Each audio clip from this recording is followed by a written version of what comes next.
दोस्तों ये है ड्रीम बॉट F9 Pro। ये एक और रोबोट वैक्यूम क्लीनर है। ये वैक्यूमिंग भी करता है और मॉपिंग भी करता है। देखते रहिए। तो ये लीजिए, बॉक्स को मैं खोल देता हूँ। बॉक्स के अंदर ये है क्विक स्टार्ट गाइड और ये है यूज़र मैनुअल। वारंटी कार्ड भी इसमें दिया हुआ है और यहाँ पर है vacuum cleaner. White glossy finishing के साथ में आता है। काफ़ी इंप्रेसिव सा लुक है एक्चुअली। इसके अलावा बॉक्स में ये है मॉपिंग पैड। इसके अंदर आपको पानी भरना है। यहाँ पर बैक साइड पर वाटर टैंक है। ये है चार्जिंग डॉक का अडेप्टर और ये है ब्रश। इसे आपको वैक्यूम क्लीनर पर लगाना है। इसे यूज़ करने से पहले यहाँ पर जो टेप लगा हुआ है इसे आपको निकालना है। एक यहाँ पर लगा होगा और दूसरा ये देखिए यहाँ पर लगा है। और ये जो ब्रश है इसे आपको ये देखिए यहाँ पर कनेक्ट करना है। सिर्फ इसे प्रेस कीजिए और ये लग जाएगा।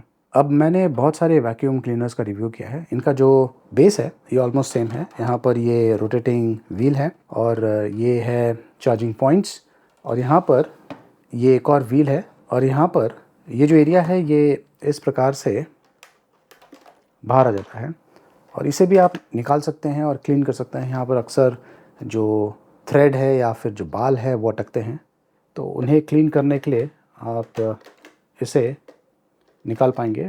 बड़ी आसानी से ये लग जाते हैं और निकल भी जाते हैं और उसके बाद में आप इसे लॉक कर दीजिए। अब इसे सीधा करते हैं। यहाँ पर ड्रीम का लोगो है। ये है लाइडार नेविगेशन सिस्टम और ऊपर यहाँ पर 2 बटन्स दिया हुआ है, ऑन ऑफ और होम के लिए। अब ये जो पार्ट है ये निकल जाता है। हर एक वैक्यूम क्लीनर में ऐसा ही होता है। यहाँ पर ये देखिए ये ब्रश दिया हुआ है। ये जो ब्रश है बेसिकली क्लीनिंग के लिए है और यहाँ पर एक ब्लेड है अंदर की तरफ। इसके नीचे जो अटैचमेंट मैंने बताया था जहाँ पर बाल अटकते हैं उसे कट करने के लिए आप इसे यूज़ कर सकते हैं। तो ये बहुत ही इम्पॉर्टेंट एक्सेसरी है और इसे आप यहाँ पर ही रहने दें। इसके अलावा ये जो पार्ट है इसे भी आप निकाल सकते हैं। ये इस प्रकार से निकल जाता है। इसमें बेसिकली यहाँ पर फ़िल्टर है और जो डस्ट है वो यहाँ पर इसके अंदर कलेक्ट होने वाला है। और ये जो डस्टबिन है ये देखिए इस प्रकार से खुल जाता है। इसके अंदर जो डस्ट जमा होने वाला है उसे आपको फेंकना है और ये फिर लॉक हो जाएगा और उसके बाद में आप इसे यहाँ पर इस प्रकार से अटैच कर सकते हैं। प्रेस करना है, क्लिक साउंड आपको सुनाई देगा, मतलब कि ये सही तरीके से अटैच हो गया है। यहाँ पर वाईफाई का इंडिकेटर है और रीसेट के लिए यहाँ पर ऑप्शन दिया हुआ है और ये है QR कोड, इसे आपको स्कैन करना है। तो चलिए जो वैक्यूम क्लीनर है इसे कनेक्ट करते हैं पावर के साथ में और एक बार आपको इसे रन करना पड़ेगा ताकि ये जो रूम है उसका मैपिंग कर पाए। तो इस रोबोट को मैंने कनेक्ट कर दिया है। जो प्रोसेस है बहुत ही आसान है। आपको सिर्फ जो इंस्ट्रक्शंस है वो फॉलो करना है और ड्रीम बॉट करके जो एप्लीकेशन है उसे आपको इंस्टॉल करना है, रोबोट को कनेक्ट करना है और सबसे पहला जो प्रोसेस करना है कनेक्शन के बाद वो है मैपिंग। तो ये फास्ट मैपिंग का ऑप्शन मुझे दिख रहा है, तो मैं इसे इनेबल करता हूँ। कंफर्म करते हैं। अब जो रोबोट है इसने जो मैपिंग प्रोसेस है ये शुरू कर दिया है। ये बेसिकली घर के हर एक कोने में जाने वाला है और जिस रूम को या फिर जो एरिया है उसे क्लीन करना है उसे ये मैप करने वाला है। और आप देख सकते हैं यहाँ पर कि जैसे जैसे जो रोबोट है ये जो लाइडार सिस्टम है इसके ऊपर उसे यूज़ करके मैपिंग कर रहा है। जो मैप है वो भी ऑटोमेटिकली क्रिएट हो रहा है। वैसे जो मैपिंग प्रोसेस है इसके लिए ज़्यादा समय नहीं लगता है। देखिए जो रोबोट है ये बहुत ही जल्दी वापस अपने प्लेस पे आ चुका है।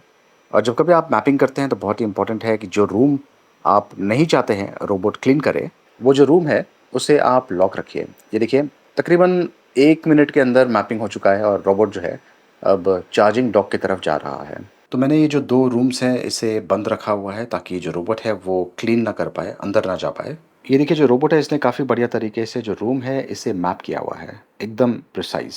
इस एप्लीकेशन से आपको बहुत सारे ऑप्शंस मिल जाते हैं क्लीनिंग के लिए। तो आपका जैसा रिक्वायरमेंट होगा उसके हिसाब से आप इसे सेटअप कर सकते हैं।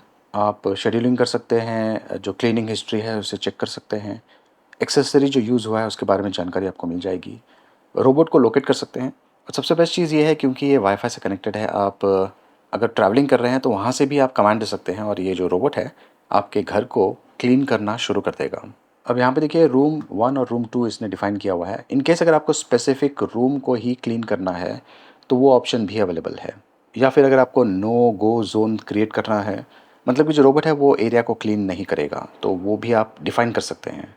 मैप्स एक टाइम आपने परफेक्टली बना दिया, प्रॉपर ज़ोन्स को डिफ़ाइन किया, उसके बाद में आपको बार-बार करने की ज़रूरत नहीं है। क्योंकि आपका घर जो है वैसे का वैसा ही रहने वाला है, ज़्यादा चेंजेज़ उसमें होने वाला नहीं है। और जहाँ तक ऑब्स्टिकल्स का सवाल है, ये जो रोबोट है इसमें जो लाइडर सिस्टम दिया हुआ है, ये ऑब्जेक्ट्स को डिटेक्ट कर सकता है और उन्हें अवॉइड भी कर सकता है। तो जो ड्रीम बॉट F9 प्रो है, इसे मैंने कुछ देर तक चार्जिंग पे रखा था। अब जो चार्जिंग है ये 65% पे पहुँच गया है और फर्स्ट क्लीनिंग ट्राई करते हैं। इसे मैं स्टार्ट करता हूँ।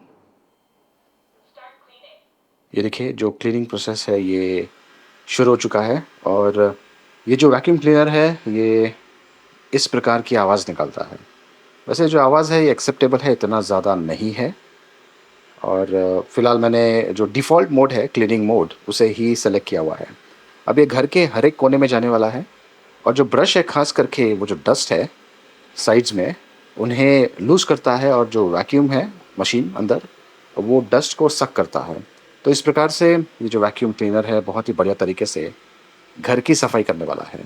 Best cheese in vacuum cleaner की ये है कि ये आसानी से घर पर जो सोफ़ा है उसके नीचे जा सकते हैं, बेड के नीचे जा सकते हैं और आपका जो क्लीनिंग प्रोसेस है घर का उसे काफ़ी बढ़िया बनाते हैं।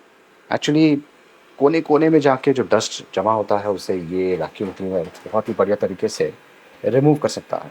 और ये देखिए यहाँ पर किस प्रकार से ये अपने लिए एक पाथ बनाता है और रास्ते में जितने भी डस्ट रहेंगे ये ऑटोमेटिकली उसे कलेक्ट करने वाला है। जो लाइडर सिस्टम है इसमें वो डिटेक्ट करता है कि सामने ऑब्जेक्ट्स है या नहीं और उसके बेसिस पर अपना जो पाथ है शायद वो चेंज करेगा या फिर बाउंस होके वापस आ जाएगा। ये देखिए अब यहाँ पर ये बाउंस होएगा और फिर इसने टर्न मार लिया है और ये देखिए इस प्रकार से ये क्लीन कर रहा है, एक स्पेसिफिक पैटर्न फॉलो करने वाला है। In case dust pickup miss हो जाता है तो जो नेक्स्ट पास है उसमें ये उसे डेफिनेटली पिकअप कर लेगा। और ये देखिए किस प्रकार से जो वैक्यूम क्लीनर है अपने आप के लिए एक पाथ बनाता है और इस प्रकार के सिचुएशन में भी ये काफ़ी बढ़िया तरीके से काम करता है। बेस्ट रिजल्ट्स के लिए अगर आपके पास इस प्रकार का सेटअप है तो ये जो चेयर्स हैं आप थोड़ा सा दूर रख सकते हैं ताकि जो वैक्यूम क्लीनर है इससे जगह मिल जाए और ख़ास करके जो डाइनिंग टेबल है इसके नीचे जो जगह है उसे ये अच्छी तरीके से क्लीन कर पाएँ। यहाँ पर ज़मीन पर कुछ शुगर है। अब ये देखिए जो वैक्यूम क्लीनर है ये एक स्पेसिफिक पाथ फॉलो कर रहा है। वर्किंग कपल्स के लिए ये बहुत ही बढ़िया ऑप्शन है।